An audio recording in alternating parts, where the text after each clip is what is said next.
What was the excuse Jonathan was to give to explain David's absence from the king's table? D, David had gone to Bethlehem for the sacrifice. It was D. Number 2, how many arrows was Jonathan going to shoot in order to warn David? B. B3. B3. Number 3, what did Saul say when Jonathan gave the reason that David was absent? D, you son of a perverse, rebellious woman. Number 4, what made Jonathan confident that Saul intended to kill David? C, Saul hurled a spear at Jonathan. Number 5, what was the prearranged words that Jonathan was to say to the servant boy to tell David to flee? D, the arrows are beyond you. D, the arrows are beyond you. Okay, the memory verse from 1 Samuel chapter 20, verse 15. And do not cut off your steadfast love from my house forever, when the Lord cuts off every one of the enemies of David from the face of the earth. So it's steadfast forever, enemies, David, and earth. Okay, good job. So the live stream is working, so you can pick up your, you can be a little more rambunctious and noisy to make it for the people at home, to make it seem like there's actually a huge crowd here tonight. Okay, all right, I want you to think about this. I want you, as I like to try to encourage us to respond practically to the message and practically to the text, I want you to think about this. When you're in a kind of a difficult situation, something is bothering you, something is frightening to you, where is your place of refuge? Where's the place that you go maybe for solace or comfort? Does it tend to be maybe immersing yourself in a television program? Do you tend to just go to the Lord in prayer? Is there a person in your life that really that's my refuge, that's my comfort in that place? And so as practically as you can think of that, what do I do when things get difficult for me? I mean, it can be good things, but it also can be bad things. We can find our refuge and solace in drugs and alcohol, in immoral sexual acts, whether it would be alone or with somebody. All of those things can be the places that we go to kind of to hide, to recover, to kind of maybe numb ourselves from the fear and the pain that we experience. And the more we can consider that in our own life, I think the more valuable the lessons of David becomes to us. Where is it that I look for refuge when I find myself in places of uncertainty in my life? That's really what we're going to look at in David here, because David is going to look for refuge in places that we would have never thought possible, especially if we simply go back a few chapters and we see David defeating Goliath.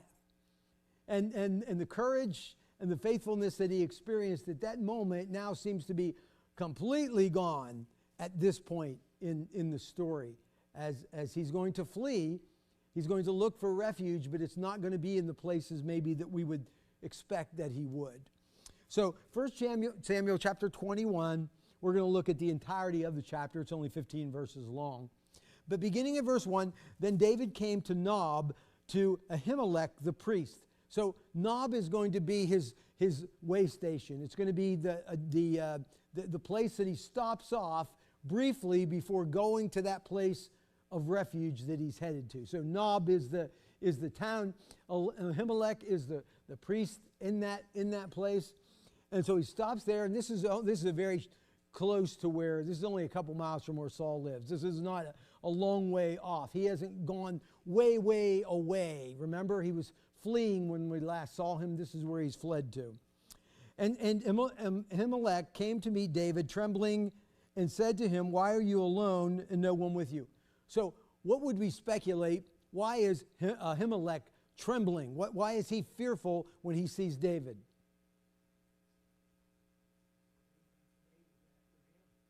Okay? He thinks David's after him.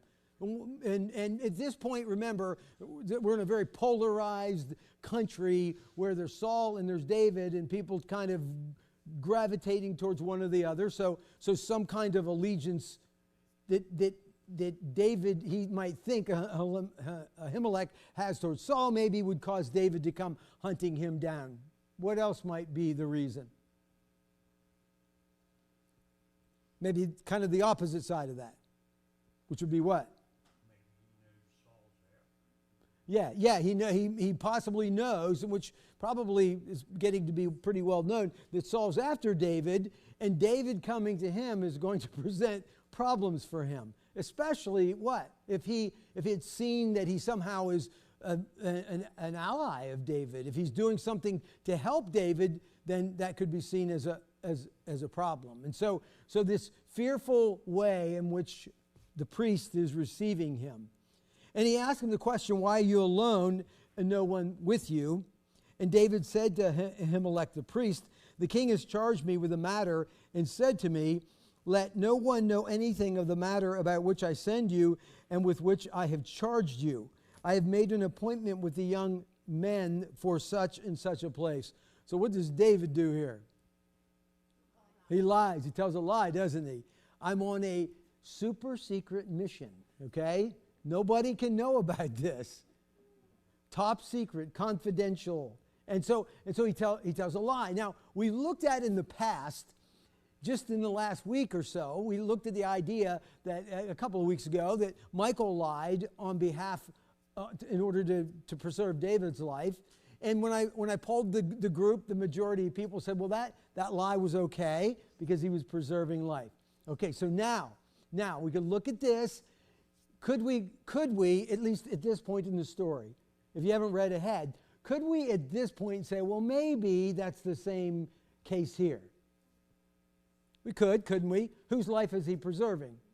His own, right. He's preserving his own life. So maybe we could make that case. Now, as we go through the story, we're going to find out that isn't the case, that in all likelihood, his lying is going to have terrible effects, not simply for himself, and really not for himself, but on other people. And so he comes up with this lie.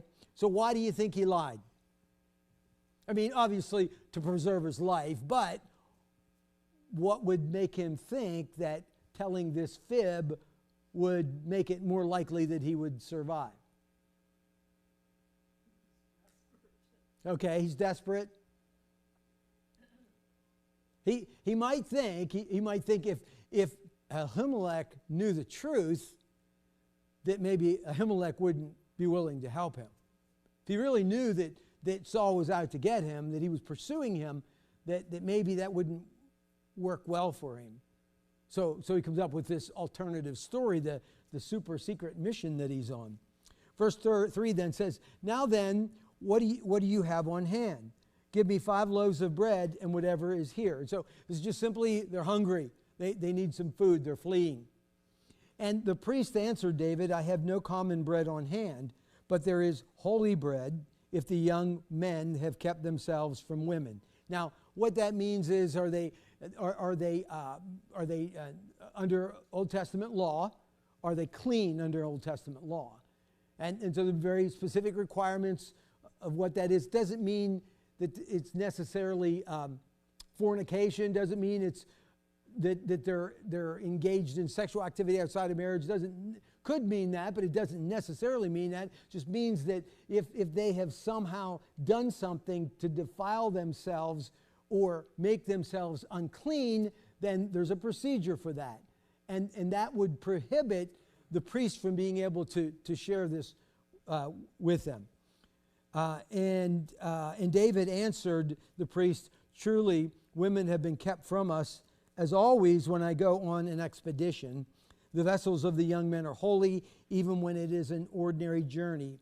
How much more today will their vessels be holy? And so this super secret, very important mission makes it imperative, especially that we're provided for, and especially since the men are actually clean. They aren't unholy. So the priest gave him the holy bread, for there was no bread there but the bread of the presence, which is removed from before the Lord, so to be replaced by hot bread on the day it is taken away. Now, from what you know, and maybe you know a little bit of, and we're going to look at this later, is that this is spoken of later on in Scripture. This comes up in the New Testament. And so we're going to get some insight into this. But based on what you feel, think, know about Old Testament law, do you think that this would be okay? Okay, Kathy says no. And you base that on? I didn't hear you.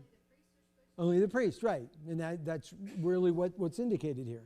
And so we might come to the conclusion, and we're going to see there were people that come to that conclusion that this was wrong, that they shouldn't have done that. But he does. So now here comes this verse that we're going to look at next. This is your memory verse for next week. And this becomes a critical preview of what's to come. This one little verse that's in here is going to have huge impact later on in this story. Now, a certain man of the servants of Saul was there that day, detained before the Lord. His name was Dog the Edomite, the chief of Saul's herdsmen. And so that's all we get. That's just inserted in there. And so it might seem like it's kind of we might look at it and think, well, really, that wasn't necessary to put that in there. But we're going to see it was necessary that it was put in there because it's going to have huge ramifications later on in the story. And so the priest gave him the holy bread, for there was no bread there but the bread of the presence, which is, I got the same verse there twice. Verse 8, then David said to Ahimelech, then have you not here a spear or a sword at hand? So David, who's come here simply looking for food, now is getting armed. He wants armed for his super secret mission. That he's going to need some kind of weapon. And so, for I have brought neither my sword nor my weapons with me, because the king's business required haste. So the lie gets deeper. He digs the hole a little deeper. And the priest said, the sword of Goliath the Philistine, whom you struck down in the valley of Elah, behold, it is here, wrapped in a cloth behind the ephod. If you will take that, take it, for there's none but that here. And David said, there is none like that. Give it to me. And so I think about this. This is David, who took down the giant with what? A sling and a stone. That's all he needed. In fact, Saul tried to take his armor, his weapons, and put them on David. And how did David respond to that? I haven't tested that. I can't wear that. I've not tested it. And so he went simply without armor, without any heavy artillery, a sling and a stone, and he took down Goliath. And at this point, he's using Goliath's armor. He's using Goliath's weaponry, or at least he plans on using Goliath's weaponry. And so verse 10 then says, and David rose and fled that day from Saul and went to Achish, the king of Gath. Now, here's the thing, Achish. Anyone know who was from Achish?